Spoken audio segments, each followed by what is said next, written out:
Good morning dear students. Exercise 1.3 question number 2 तक हमारे हो चुके हैं। क्वेश्चन नंबर अब 3 है।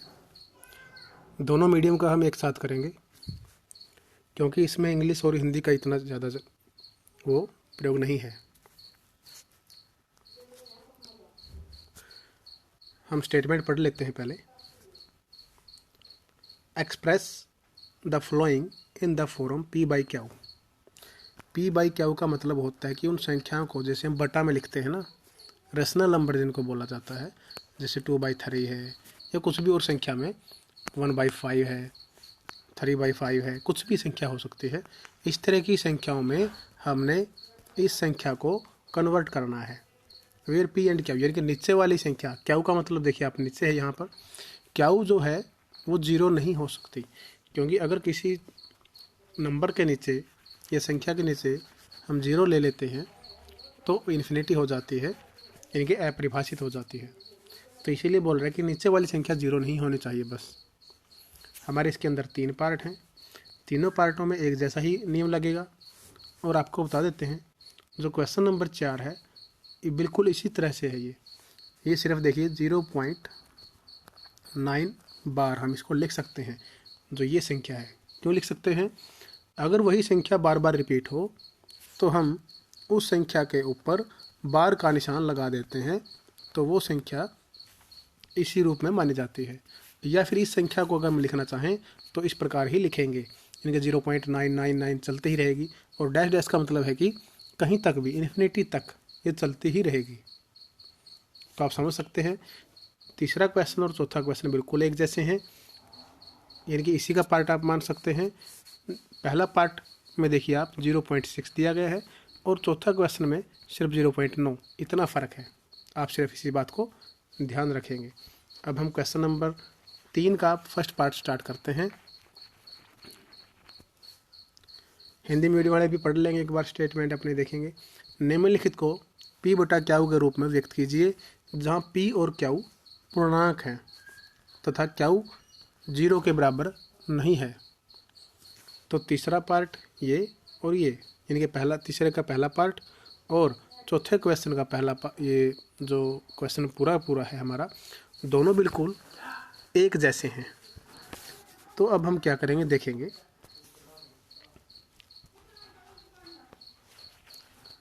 हम स्टार्ट करते हैं अपना क्वेश्चन। पहला पार्ट दिया गया है 0.6, ऊपर बार लगा है। इसका मतलब होता है, मान लीजिए हमने ये संख्या को मान लिया x के बराबर, मान लिया 0.6 मान लिया बार, और हम इसको क्या लिख सकते हैं 0.666, यानी कि ऐसे ही डैश डैश डैश चलता ही रहेगा। इसका मतलब आप समझें कि यदि इसके ऊपर बार है तो वो संख्या चलती ही रहेगी। अब हमने इसको 3 बार ले लिया, 4 बार भी ले सकते हैं, 5 बार, जितनी मर्जी बार लेना चाहें ले सकते हैं, लेकिन हम 3 बार ही ले लेते हैं। आप मर्जी है आपकी, 3 बार 4 बार जितनी बार लेना चाहें ले सकते हैं। तो ये लेने के बाद हम इसे इक्वेशन नंबर फर्स्ट मान लेते हैं। अब जितनी संख्याएं रिपीट होंगी हम दोनों तरफ गुणा करेंगे। किससे गुणा करेंगे देखिए बताते हैं। पहले तो ये देख लीजिए कि कितनी संख्याएं रिपीट हो रही हैं। देखिए बार बार कौन सी संख्या जो वही आ रही है, सिर्फ 6 ही एक ऐसी संख्या है जो बार बार आ रही है। इसका मतलब क्या हुआ कि हम, यानी कि एक ही संख्या रिपीट हो रही है, यानी कि पुनरावृत्ति बार बार। तो अगर एक संख्या रिपीट हो तो हम दोनों तरफ 10 से गुणा करते हैं। 10 गुणा 0.66 और 6 डैश डैश डैश। देखिए इस साइड में भी 10 से गुणा कर दी और बराबर का निशान, फिर इस साइड में भी 10 से गुणा कर दी। तो इसका मतलब क्या हुआ, अगर दो संख्या रिपीट होती तो हम दोनों तरफ 100 से गुणा करते।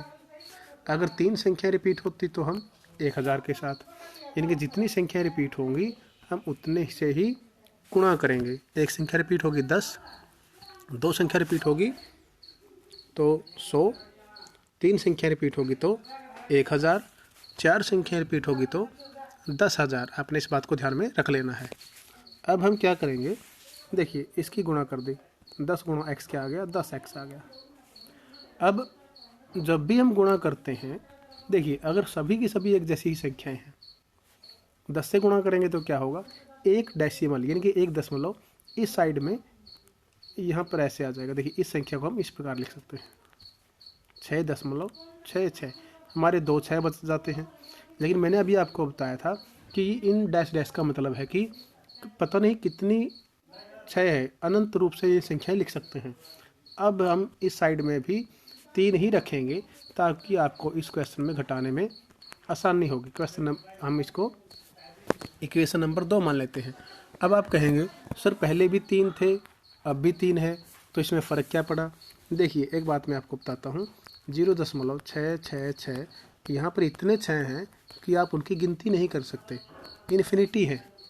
तो इस साइड में हम ये 6, ये वाला 6 इस साइड में आ चुका है, लेकिन ये 2 नहीं है, ये अनंत रूप से है। इस साइड में हम जितने लेना चाहें उतने ही ले सकते हैं, क्योंकि पहले पार्ट में हमने 3 लिए हैं तो इस पार्ट में भी हम 3 ही रखेंगे।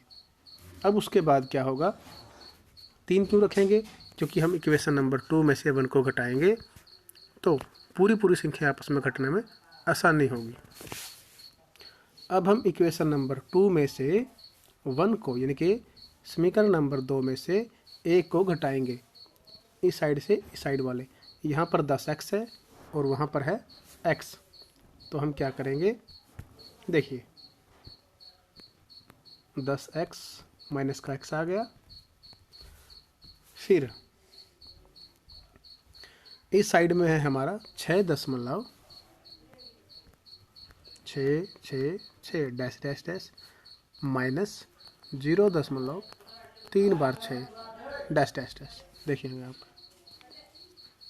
ये देखिए ये वाले 0.666 हमने घटा दिया, 10x में से 1x गया 9x। अब इस संख्या को घटाएंगे, मान लीजिए हम इस संख्या को इसके नीचे लिख देते हैं, दशमलव के सीधे में दशमलव 6 6 6 और 0 डैश डैश लगा देंगे। तो घटाने के बाद क्या बचेगा देखेंगे आप, 0 0 0 और 6, और दशमलव के बाद अगर सभी 0 हो तो वो कट जाती हैं, उनकी कोई वैल्यू नहीं होती। 9x बराबर कितना आ गया 6, x बराबर 6/9, 3 दूनी 6, 3 तिया 9। इस प्रकार हमारा इसका आंसर क्या होगा 2/3, क्योंकि इसने बोला था कि इसे p/q के फॉर्म में लिखिए। p/q का मतलब होता है बटे वाली संख्या में हमने इनको कन्वर्ट करना है, यानी कि अगर हम 2 को 3 से डिवाइड करेंगे तो यही आंसर आएगा। तो पहला पार्ट आप इस प्रकार कर लेंगे।